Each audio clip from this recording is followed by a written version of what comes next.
Hello student, in today's class we are going to learn about energy band diagram of solid. After completion of this topic, you will be able to understand what is energy band, types of energy band and classification of materials according to their electrical conductivity. This is the atom structure. An atom consists of a central nucleus. This one is the central nucleus, around with negatively charged particle called electron. These are the negatively charged particle, that is electron. Revolves in different orbit. This one is the orbit, this one is also the orbit. The nucleus of an atom consists of proton and neutron. Means the nucleus of an atom consists of क्या लेकर के वो बनता है, proton and neutron. Proton क्या होता है? Proton is a positively charged particle and neutron has same mass as that of proton but has no charge. Means neutron का क्या होता है? चार्ज नहीं होता है. Electronic configuration of an atom is written as 1s2, 2s2, 2p, 6, 3s2, like this.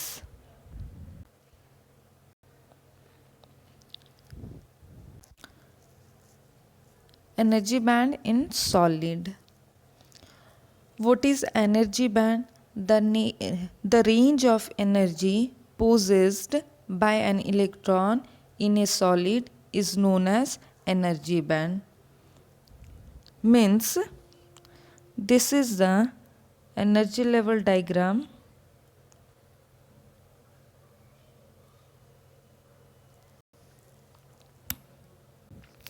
अगर मुझे energy level बनाना है एटम के लिए तो इलेक्ट्रॉनिक कॉन्फ़िगरेशन कैसे हम लोग लिखते हैं? 1s2, 2s2, 2p6, 3s2, 3p2 and so on.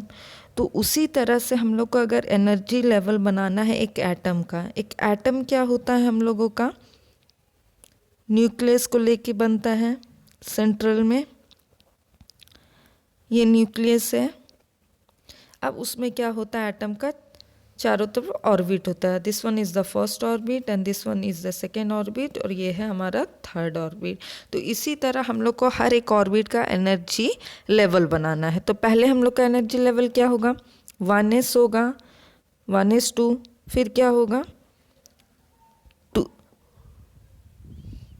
2s, फिर क्या होगा? 2p, फिर होगा 3s. तो इसी तरह हम लोग एनर्जी लेवल डायग्राम बना सकते हैं एक एटम का. अगर हमारे पास एक से ज़्यादा एटम है, मतलब मॉलिक्यूल्स है, तो उसका एनर्जी डायग्राम हम लोग कैसे बनाएंगे? इस तरह से बनाएंगे. एक से ज़्यादा एटम है मतलब मॉलिक्यूल्स है, तो उसका एनर्जी लेवल हम लोग इस तरह से बनाएंगे. 1s, दूसरे वाला का क्या हो जाएगा? 1s star. ये हो गया फर्स्ट ऑर्बिट का, जैसे ये एटम है. फिर सेकेंड ऑर्बिट का क्या हो जाएगा? 2s, 2s स्टार हो जाएगा. वैसे थर्ड ऑर्बिट के लिए क्या हो जाएगा? 2p 2p स्टार हो जाएगा। इसी तरह हम लोग मॉलिक्यूल का एनर्जी लेवल डायग्राम करेंगे। उसी तरह हमारे पास अगर n नंबर ऑफ एटम्स होगा तो उसका एनर्जी डायग्राम कैसे बनेगा? This is the energy level. n number of atom के लिए क्या होगा ना, ये सपोज हम लोगों का फर्स्ट ऑर्बिट का अगर हम लोग को बनाना है, 1s हुआ, फिर क्या होगा 1 स्टार होगा। इसी तरह नंबर ऑफ, तो इसी तरह हम लोगों का 1s हो जाएगा फर्स्ट ऑर्बिट के लिए। ये हम लोगों का वन टाइप ऑफ सॉलिड है, तो उस सॉलिड में क्या हम लोग का n नंबर ऑफ एटम्स है, वो हो सकता है लाखों में हो, करोड़ों में हो, तो उसमें से n नंबर ऑफ एटम्स का फर्स्ट ऑर्बिट का हम लोगों का एनर्जी लेवल कुछ इस तरह से हो गया। फिर 2s के लिए क्या होगा, सेकेंड ऑर्बिट के लिए फिर उसी तरह एनर्जी लेवल होगा, n number of energy level हो गया। उसी तरह फिर से हम लोगों का क्या होगा, 2p के लिए फिर से हम लोगों का नंबर ऑफ एनर्जी लेवल होगा। तो इसी तरह हम लोगों का क्या हो रहा ना, यहाँ फर्स्ट ऑर्बिट के लिए जितना एनर्जी कंट्रोल होगा और control by an electron, means क्या होगा ना, energy band diagram, the range of energy possessed by an electron, range of energy कुछ होगा इसमें जो कि हम लोगों का क्या है, कंट्रोल हुआ है इलेक्ट्रॉन से, in a solid is known as energy band. The prime important energy band in a solid are valence band, conduction band and forbidden gap or forbidden band. Now what is valence band?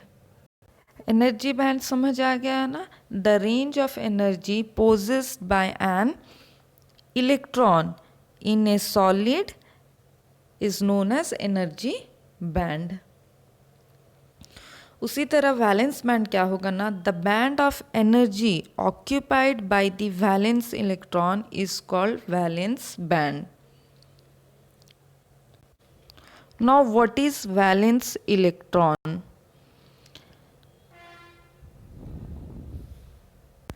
The electron in the outermost orbit of an atom are known as valence electron.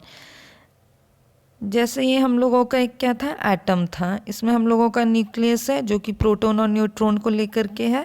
अब उसका ये first orbit है, उसमें हम लोग का number of electrons है। ये सेकेंड ऑर्बिट है, यहाँ पे भी हम लोगों का इलेक्ट्रॉन्स है। उसी तरह यहाँ पे हम लोगों का थर्ड ऑर्बिट है, इसमें भी हम लोगों का नंबर ऑफ इलेक्ट्रॉन्स है। तो अब ये जो outer most orbit of an atom में जो इलेक्ट्रॉन है उसे हम लोग क्या बोलेंगे, वैलेंस इलेक्ट्रॉन। मतलब ये आउटर मोस्ट ऑर्बिट में, एटम का आउटर मोस्ट ऑर्बिट में जो इलेक्ट्रॉन है उसको हम लोग बोलेंगे valence electron. This band means valence band may be completely और पार्शियल फिल्ड, वो डिपेंड करेगा किस टाइप का मटेरियल है। Electron can be moved from one valence band to conduction band by the application of external energy. अब यहाँ पे हम लोगों का वैलेंस बैंड कौन सा हो गया, band of energy occupied by the valence electron. जो आउटर मोस्ट ऑर्बिट का इलेक्ट्रॉन होता है उसको हम लोग बोलेंगे वैलेंस बैंड। तो द बैंड ऑफ एनर्जी मतलब ये सब क्या है, हम लोग का बैंड ऑफ एनर्जी है occupied by the valence electron, मतलब आउटर मोस्ट ऑर्बिट में जो इलेक्ट्रॉन होता है। तो आउटर मोस्ट ऑर्बिट हम लोगों का कौन हो गया, ये वाला हो गया, तो उसको हम लोग बोलेंगे valence band. The electron can move from valence band to the conduction band by the application of external energy. यहाँ पे क्या होता है ना, जब हम लोग इलेक्ट्रॉन एमिशन पढ़े थे तो वैलेंस इलेक्ट्रॉन हम लोगों का किस तरह से एमिट होता था, अगर हम लोग एक्सटर्नल एनर्जी अप्लाई करते थे तो यहाँ पर का क्या होता था, आउटर मोस्ट ऑर्बिट का इलेक्ट्रॉन क्या होता है ना, लूजली अटैच्ड होता है न्यूक्लियस से। तो इसमें अगर हम लोग एक्सटर्नली फोर्स अप्लाई करेंगे तो वो इजीली क्या होगा, अपना ऑर्बिट को छोड़ देगा, वहाँ से वो एमिट हो जाएगा। तो एमिट होके वो क्या करेगा ना, कंडक्ट करेगा हमारा क्या ना, फ्लो ऑफ करेंट। तो वही वो लिखा हुआ है, electron can be move from valence band to the conduction band. यहाँ पे क्या होगा, वैलेंस बैंड के बाद conduction band, by the application of external energy. जब हम यहाँ पे एक्सटर्नल एनर्जी दे रहे थे तो वो वैलेंस इलेक्ट्रॉन अपने ऑर्बिट को छोड़ करके क्या कर रहा था, कंडक्ट कर रहा था by the application of external energy. Now conduction band. The band of energy occupied by the conduction electron is called conduction band. ये क्या है हम लोगों का, atomic structure of one atom. ये हम लोगों का हो गया nucleus, this one is the first orbit, second orbit and third orbit. Electron of outer most orbit is called valence band. ये फर्स्ट ऑर्बिट क्या है ना, न्यूक्लियस के करीब है। तो अगर हम लोग इसमें एक्सटर्नल फोर्स अप्लाई करते हैं तो वो क्या होगा, यहाँ का इलेक्ट्रॉन फ्री नहीं होगा, क्योंकि वो अट्रैक्ट होगा टुवर्ड्स द न्यूक्लियस। ये पॉजिटिव चार्ज है, ये नेगेटिव, तो टुवर्ड्स द न्यूक्लियस वो अट्रैक्ट होगा। तो जितना भी हम लोग फोर्स अप्लाई करें तो वो इलेक्ट्रॉन अपने ऑर्बिट को नहीं छोड़ेगा। सेकेंड ऑर्बिट क्या है ना, न्यूक्लियस से थोड़े से दूर है और एक्सटर्नल फोर्स भी फर्स्ट ऑर्बिट के कंपेयर में थोड़ा ज़्यादा है, फिर भी वो अपने ऑर्बिट को क्या करेगा, नहीं छोड़ेगा।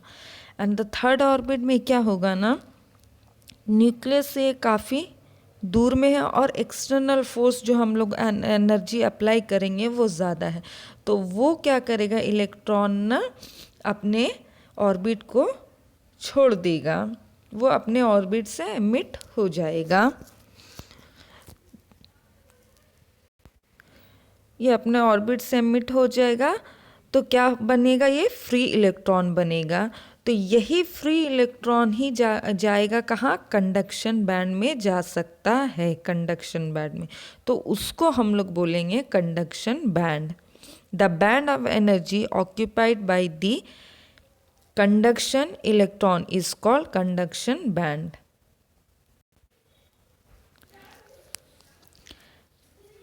In conduction band, the valence electron are loosely attached to the nucleus। जो ये वैलेंस इलेक्ट्रॉन होता है वो लूजली अटैच्ड होता है किसके साथ, न्यूक्लियस के साथ। तो at ordinary temperature some of the valence electron may get detached to become free electron। अगर हम लोग इसमें कोई सोर्स, एक्सटर्नल सोर्स अप्लाई करेंगे, energy in the form of light और टेम्परेचर, अगर हम उस एक्सटर्नली टेम्परेचर देते हैं तो वो क्या होगा ना, valence electron may be get detach to become free electron. वो अपने ऑर्बिट को छोड़ करके क्या हो जाएगा, फ्री इलेक्ट्रॉन हो जाएगा। अब फ्री इलेक्ट्रॉन क्या होता है, the valence electron which are very loosely attach to the nucleus. मतलब ये वैलेंस इलेक्ट्रॉन है जो कि वेरी लूजली अटैच्ड होता है किसके साथ, न्यूक्लियस के साथ। उसको हम लोग क्या बोलेंगे, फ्री इलेक्ट्रॉन बोलेंगे। वही फ्री इलेक्ट्रॉन क्या होता है, responsible for the conduction of current in a conductor. वही इलेक्ट्रॉन क्या होगा, हम लोगों का रिस्पॉन्सिबल होगा for the conduction of current in a conductor. तो हम लोगों का ये वाला वैलेंस बैंड से जो वैलेंस इलेक्ट्रॉन होगा फ्री हो जाएगा, वो वही जाएगा हम लोगों का कंडक्शन बैंड में करंट कंडक्ट करने के लिए। तो इसको हम लोग क्या बोलेंगे, conduction band.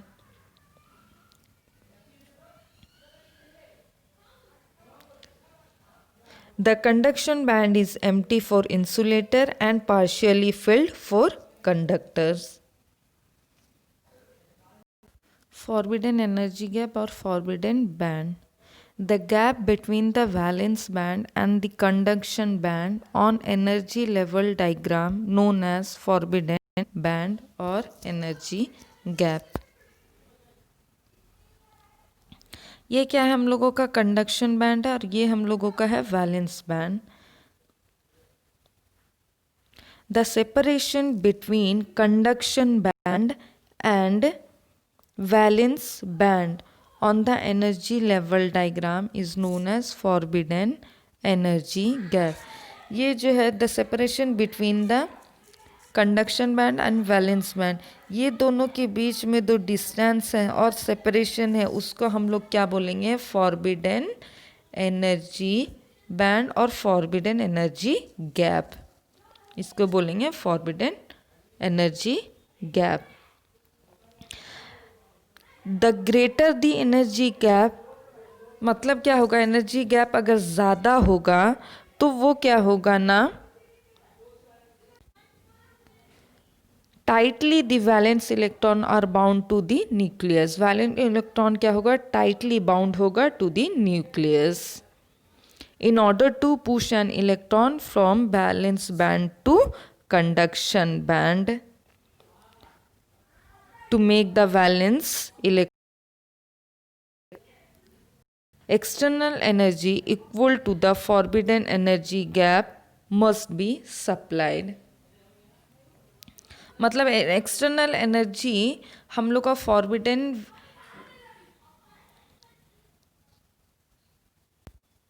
forbidden energy gap must be supplied to make the valence free electron or electron free.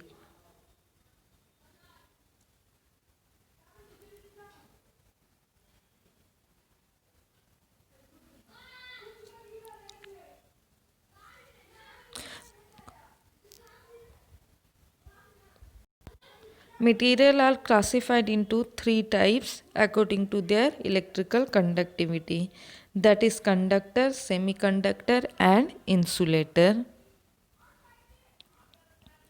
First, conductor. Conductors like copper, aluminum are those substances which easily allow the passage of electric current. मतलब क्या है, conductor क्या है, उसमें current easily pass हो सकता है, flow of current easily flow कर सकता है. Large number of free electrons available in a conductor, means conductor में फ्री इलेक्ट्रॉन्स बहुत ज़्यादा होता है. In terms of an energy band, the valence and conduction band overlap each other. अगर हम लोग एनर्जी बैंड के हिसाब से देखें तो conduction band and valence band क्या करता है ना, ओवरलैप करता है. कहाँ, इन कंडक्टर में ओवरलैप करता है. क्या, conduction band and valence band. Due to this overlapping a slight potential difference across a conductor causes the free electron to constitute electric current. Conductor are highly electrical conductivity, means इसमें current ज़्यादा से ज़्यादा flow कर सकता है. Conductor क्या है ना, हाईली इलेक्ट्रिकल कंडक्टिविटी है. So in general electrical resistivity of conductor is very low. It is of the order of 10 to the power -6 ohm centimetre. मतलब क्या है, अगर हम कंडक्टर में हीट सप्लाई करते हैं तो उसमें क्या हो, जो इलेक्ट्रॉन्स होता है वो रैंडमली मूव करने लगेगा. उसका रेजिस्टिविटी कम हो जाएगा. रेजिस्टिविटी क्या होता है ना, रेजिस्टेंस क्या होता है, which opposes the flow of current. मतलब वो करंट के फ्लो को अपोज करता है फ्लो होने से, तो उससे अगर रेजिस्टेंस मेरा कम होगा तो उसका कंडक्टिविटी ज़्यादा होगा, कंडक्टिविटी ज़्यादा होगा मतलब फ्लो ऑफ करंट ज़्यादा से ज़्यादा होगा। Due to the absence of forbidden gap there is no structure for holes.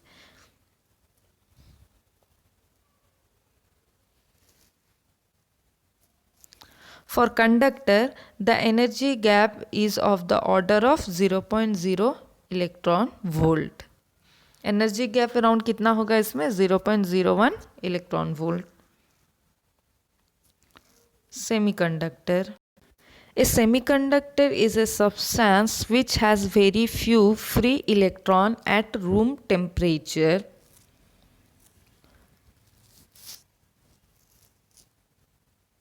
मतलब क्या होता है ना, फ्री इलेक्ट्रॉन, सेमीकंडक्टर में फ्री इलेक्ट्रॉन्स बहुत कम होता है।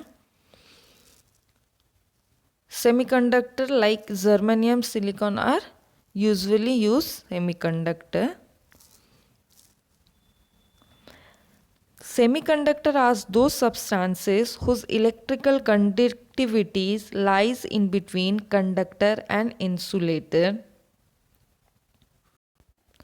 In semiconductor, valence band is almost filled and the conduction band is almost empty. Energy gap between the valence band and conduction band in semiconductor is very small, about 1 electron volt. Semiconductor behaves like an insulator at low temperature. The most commonly used semiconductor in silicon is silicon, जिसका energy band gap होगा, क्या बोलते हैं, band gap होगा silicon का around 1.2, और germanium में energy gap क्या होगा ना, 0.785 electron volt. An insulator is a substance which has practically no free electrons at ordinary temperature. अगर फ्री इलेक्ट्रॉन्स नहीं होगा, जो वैलेंस बैंड से वैलेंस इलेक्ट्रॉन फ्री होता है जो कि जाके हम लोग का कंडक्शन बैंड में जाता है कंडक्ट करंट करने के लिए, अगर वही फ्री इलेक्ट्रॉन्स नहीं होगा तो करंट कहाँ से फ्लो करेगा? Therefore, an insulator does not conduct current under the influence of potential difference. Free electron नहीं होगा तो वो कंडक्ट करंट नहीं करेगा। When the number of valence electrons of an atom is more than 4, valence electron का जो electron होगा अगर ग्रेटर देन 4 हुआ, the material is usually a non metal and insulator, तो उसको हम क्या बोलेंगे, उस मटेरियल को इंसुलेटर और नॉन मेटल।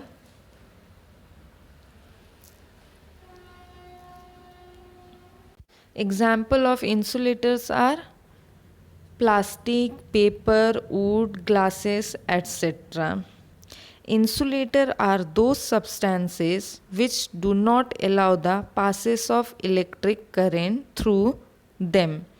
मतलब क्या होता है ना, इससे हम लोग में इंसुलेटर में करंट फ्लो नहीं करता है। passes of current, electric current through them is not allowed. In terms of energy band, the valence band is full.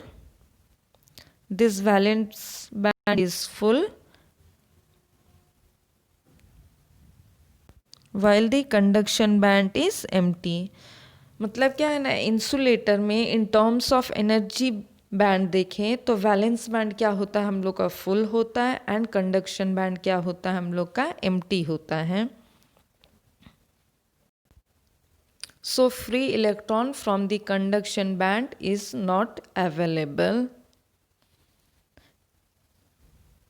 In insulator, the energy gap between the valence and conduction band is very large, and it's approximately equal to around 15 electron volt.